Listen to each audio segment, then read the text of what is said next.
Lesson 3. Your Emotional Dragon. Emotions are often seen as forces that are hard to control and potentially destructive. They are like a dragon, wild, unpredictable, and capable of burning everything down. However, the dragon also has the potential to be tamed and transformed into an ally, leading us to growth, wisdom, and self-realization. Our eternal dragon is a reflection of the unconscious mind, those hidden parts of ourselves that, if not understood, can wreak havoc on our lives. But if we approach our emotions with self-awareness and courage, we can integrate these aspects of ourselves, bringing them into harmony. This requires facing our emotions honestly, confronting our biases, and understanding how they shape our experiences. Carl Jung's concept of the shadow is central to understanding how our emotions can become like an uncontrollable dragon. The shadow represents the aspects of ourselves that we repress, deny, or fail to integrate. These are the parts of us that we might consider negative or undesirable, but when left unaddressed, they can manifest as destructive emotional forces. The key to taming the emotional dragon is acknowledging its existence. The emotions we try to suppress, like anger, fear, jealousy, sadness, are often the very energies that will either control us or empower us, depending on how we relate to them. Realize your emotions are always against you if you don't acknowledge and relate to them in a helpful way. If not, you will discount the future and live in the past. Never be happy in the now. You will get addicted and not have good emotional, healthy outlets. And most importantly, you'll be blown about like a ship at sea, never reaching any harbor of worth, because you react to every emotion equally. In short, you'll get lost at sea, wander aimlessly, and feel lost. The dragon has its own nature. It is your job to learn to realize both how to handle it, but also how to satisfy its genuine need. If you neglect it, the angry beast will surely make itself known. Either you tame it to an ally, or it burns your castle and kingdom down, and it will ruin every relationship in your life if you let it. Either you command the beast, or the beast will burn down everything. Jung said, the privilege of a lifetime is to become who you truly are. Let me repeat that. The privilege of a lifetime is to become who you truly are. When we accept our emotional complexity, the fear, the anger, the vulnerability, we embrace who we are. This acceptance doesn't mean indulging in harmful behaviors, but understanding that emotions are a part of our journey. Once we recognize and accept them, we are free to make empowered choices about how to respond.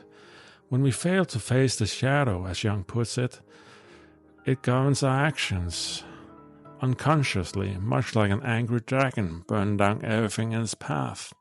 But when we embrace it, understand it, and integrate it into our conscious lives, we can begin to control it and harness its power. Robert Moore, in his work on archetypes and the hero's journey, emphasizes that confronting the emotional dragon is part of a larger journey towards psychological wholeness. Moore outlines the importance of the king, warrior, magician, and lover archetypes in personal development. These are universal patterns of behavior that, when developed, help us tame the emotional dragon and step into our full potential.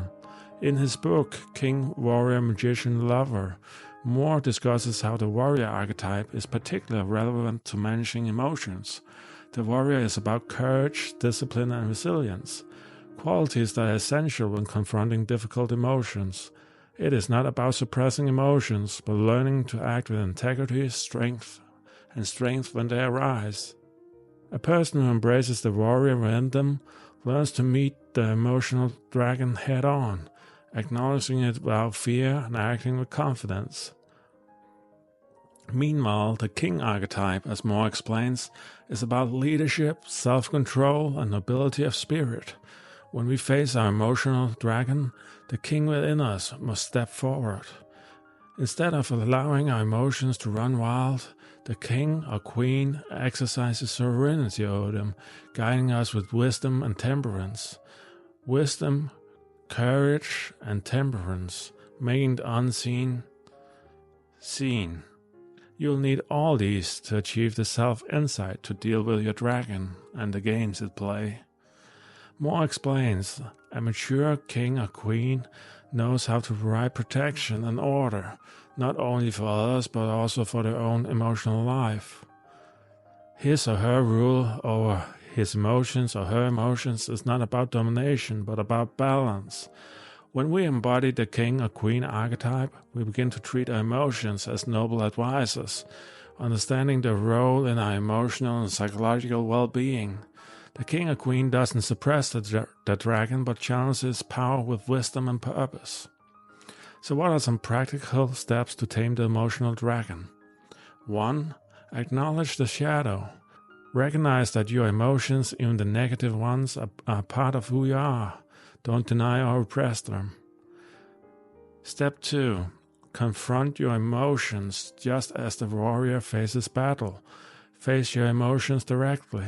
Don't shy away from discomfort. Instead, ask yourself, what is this emotion trying to tell me? Step 3. Integrate the shadow. Allow yourself to experience and understand your emotions without letting them control you. As Jung said, the only way out is through. Step 4. Channel the king or queen. Let the king archetype rule over your emotional landscape.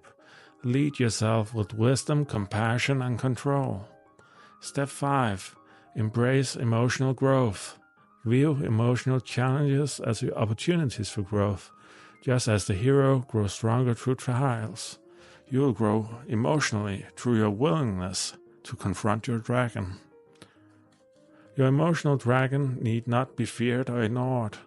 By embracing the teachings of Carl Jung and Robert Moore, you learn that your emotions are not enemies to be defeated, but powerful forces to be understood and integrated. The dragon, when tamed, can guide you toward deeper wisdom, strength, and self-awareness. The task is not to destroy your emotions, but to master them.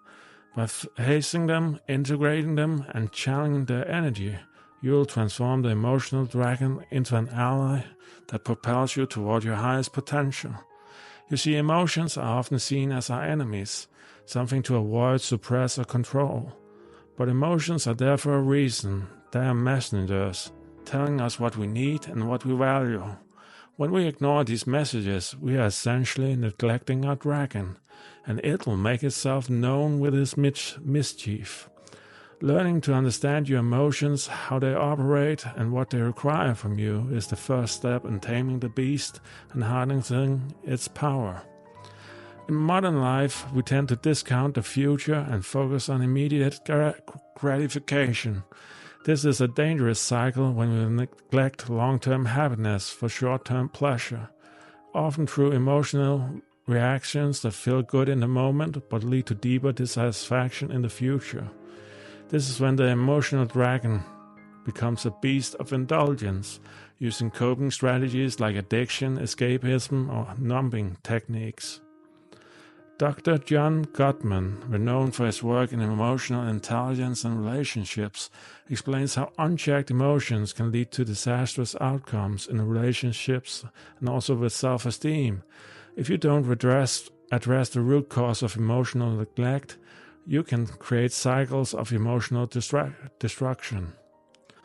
Addiction often comes into play when we use it as a tool to turn off emotions, whether it's substance abuse, gaming, or working, or other habits. These coping strategies temporarily calm the emotional dragon, but they do nothing to address its underlying needs. Instead of taming the beast, we feed it distractions. Gottman's research suggests that one key aspect of emotional intelligence is the ability to stay with your emotions without letting them control you. By recognizing that emotions are just signals, you can begin to understand the deeper causes of these emotions, leading to healthier emotional regulation. When you stay with your emotions and don't avoid them, you create emotional resilience and deeper insight. Another important aspect of managing your emotional dragon is addressing mental biases. These are cognitive shortcuts your mind takes that distort how you interpret your emotions and the world around you. For example, confirmation bias leads us to notice only the emotions that align with our current beliefs, while ignoring contradictory feelings. All or nothing thinking leads us to view situations as either completely good or completely bad, when in reality they are more complex. These mental biases feed into the emotional dragon's unchecked power, causing us to react emotionally rather than logically. If we learn to spot these biases, we can take a step back, acknowledge the emotions we are feeling, and then decide how to respond in a more measured way. To tame your emotional dragon, you must 1. Acknowledge its existence and understand its nature. 2. Understand its underlying needs. The dragon is not an enemy, but a signal. 3. Face your emotions with vulnerability as a tool for growth, not destruction. 4. Address mental biases that distort how you perceive emotions and choose to respond with awareness, forgiveness, and control. Step 5. Take action to create healthy coping mechanisms, ensuring the dragon doesn't consume you. In the end, learning to live with your emotional dragon, to understand it and to guide it rather than control it, is the path towards emotional mastery. When you do so, you not only avoid burning down your kingdom, but you create a kingdom that is built on emotional intelligence, resilience, and peace. When we accept our emotional complexity, the fear, the anger, the vulnerability, we embrace who we are. This acceptance doesn't mean indulging in harmful behaviors, but understanding that emotions are a part of our journey. Once we recognize and accept them, we are free to make empowered choices about how to respond. In this way, emotional dragons are no longer an obstacle. They become sources of wisdom and personal insight. So let me ask you a question. Do you have a dragon to slay? If so, and if you feel like it, comment about it. I will leave you with a Carl Jung quote from The Psychologist. Again, the most terrifying thing is to accept yourself completely. Let me repeat that. The most terrifying thing is to accept yourself completely. He made this quote after spending thousands of hours dwelling into the deepest pits of his own psychology and analyzing thousands of his own dreams. This was lesson 3. If you missed lesson 1 and 2, feel free to go check them out. They are already on the channel now. If you want to make sure you don't miss out on lesson 4 of this 12-part series, feel free to subscribe now. And the last thing I'll say is, take care out there and have a good day.